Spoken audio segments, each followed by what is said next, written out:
Friends, welcome to our channel. Friends, ఈరోజు రెండు తెలుగు రాష్ట్రాల్లోని ప్రధాన నగరాల్లో బంగారం మరియు వెండి ధరలు ఏ విధంగా ఉన్నాయో తెలుసుకుందాం.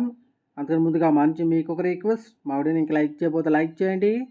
మీరు ఇచ్చే లైక్ నాకు ఎంతో సపోర్ట్ ఎంకరేజింగ్గా ఉంటుంది. అదేవిధంగా మా ఛానల్ని సబ్స్క్రైబ్ చేసుకోండి, పక్కన వచ్చే గంట సింబల్ యాక్టివేట్ చేసుకోండి. ఫ్రెండ్స్, ఈరోజు రెండు తెలుగు రాష్ట్రాల్లోని ప్రధాన నగరాలైన హైదరాబాద్, విజయవాడ, విశాఖపట్నంలో బంగారం మరియు వెండి ధర చూసినట్లయితే ఆభరణాలు తయారు చేయడానికి ఉపయోగించే 10 గ్రాముల 22 క్యారెట్ల బంగారం 66,250 రూపాయల దశలు అవుతూ ఉండగా 1 గ్రాము 22 క్యారెట్ల బంగారం 6,625 రూపాయల దశలు అవుతుంది. అలాగే స్వచ్ఛమైన 10 గ్రాముల 24 క్యారెట్ల బంగారం 72,230 రూపాయల దశలు అవుతూ ఉండగా 1 గ్రాము 24 క్యారెట్ల బంగారం 7,223 రూపాయల దశలు అవుతుంది.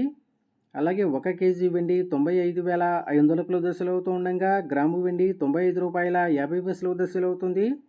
ఫ్రెండ్స్, ప్రతిరోజు ఇదే విధంగా బంగారం మరియు వెండి ధరలు తెలుసుకోవాలనుకుంటే మా ఛానల్ని సబ్స్క్రైబ్ చేసుకొని పక్కన వచ్చే బెల్ ఐకాన్ ట్యాప్ చేసి ఆ పక్కన వచ్చే ఆల్ అనే ఆప్షన్ యాక్టివేట్ చేసుకోండి.